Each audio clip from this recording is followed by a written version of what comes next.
Burger बनाएर खाँदैछु रुममा, होममेड बर्गर। यहाँ बर्गरको पेटी रेडी भइरहेको छ। यो बर्गरको हो चिकन, यहाँतिर यो बर्गर छ, यहाँतिर हामीले यहाँ के अरे टमाटर प्याज बन्दा मात्र हालेको छ। यहाँ सस छ, टमाटो सस। अनि हामीले यो चाहिँ यो भातबटिनीबाट यो सानो यो चाहिँ के अरे मायोनिज किनेर ल्याएर आएको छन्, अरू केही पनि हालेको छैन, साधारण तर होममेड बर्गर। अनि यो चाहिँ हामीले चाहिँ के अरे बेकरीबाट किनेर ल्याएर आएको यो बर्गर बन चाहिँ नि यसरी काटियो।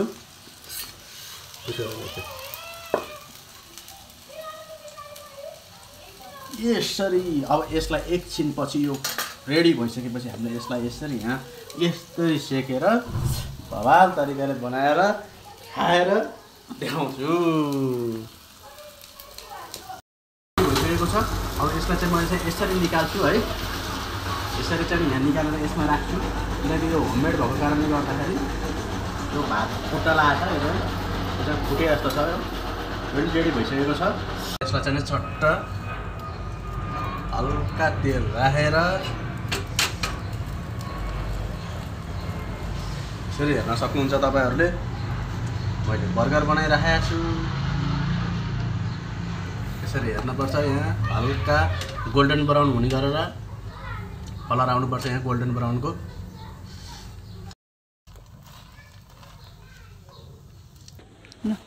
फाइनल्ली हामीहरू ससको टाइममा आइसकेका छौँ। अब हामीहरूले यसरी सस हाल्छौँ। यो चाहिँ माइनेज हो है, माइनेज चाहिँ नि आवश्यकता अनुसार हाल्नुपर्छ।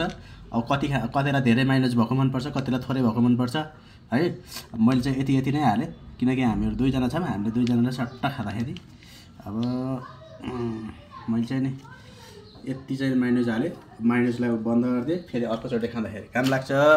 अब यो चाहिँ केचप भयो, यो चाहिँ केचप हो। हामीले यो चाहिँ बाहिर नपाएर चाहिँ भातबटिनीबाट लिएर आएको, अलि धेरै नै हालिदिएँ क्या। अनि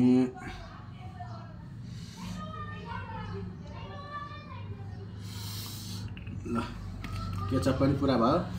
अब हामी यसलाई यो चम्चाले चाहिँ नि खोल्दैछौँ गाइज।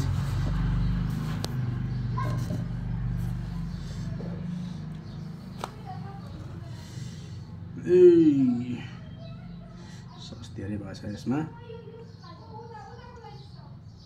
अघि हामीले थोरै सस हालेर खाएको थियो, अहिले चाहिँ अलि धेरै सस हालेर चाखौँ भनेर मात्रै अलि धेरै सस हालेको। अहिले चाहिँ नि मिठो लाएर, अघि चाहिँ नि धेरै सस खान मन लाएर।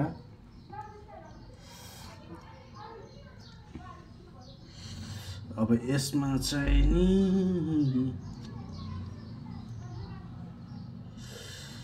ससको काम सिद्धिएको छ।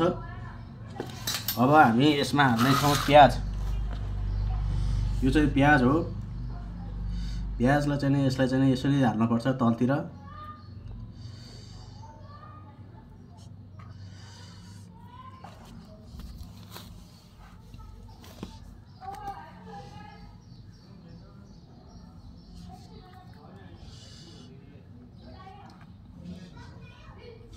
यसमा हल्का बन्दा राखिदिएको छु मैले चाहिँ नि है।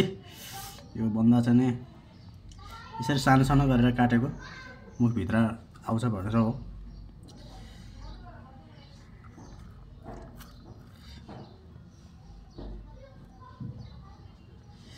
यो चाहिँ टमाटर भयो है। टमाटरलाई चाहिँ यहाँ माथि राख्छु मैले चाहिँ नि। यो टमाटर चाहिँ नि यो अलि सानो भयो, त्यही भएर नयाँ काट्दैछु। यसरी काट्नुपर्छ, काट्न सक्नुहुन्छ तपाईँहरूले पनि। यसरी यहाँ काटेर यसरी हाल्ने, यसरी हो किमालाई यसरी हाल्ने। बर्गरको पेटी भयो, यो यसरी भयो। यसलाई चाहिँ ठ्याक्क यहाँ बन्द गर्ने, अनि यसलाई चाहिँ यसरी बन्द गर्ने। अब हेर्न सक्नुहुन्छ तपाईँले बर्गर, होममेड बर्गर। होटेलभन्दा कम छ त गाइज, होटेलभन्दा कम छ। अब म तपाईँहरूलाई यसरी खाएर देखाउँछु।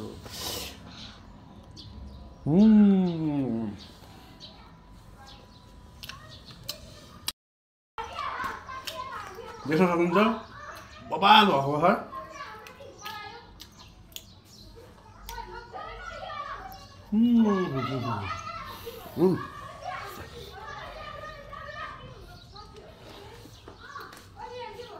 बबाल बर्गर भयो आज। यो चाहिँ नि मैले चाहिँ चिकन किमा पनि आफै किनेर मरमसलाहरू सबै आफै बनाएर खाएको होटेलभन्दा पनि मिठो भवान मिठो भएको छ। र यसमा चिजको कमी छ, चिज पनि हाल्न पाएको भएर त 5 स्टार हुन्छ होला। धन्यवाद, थ्याङ्क यू।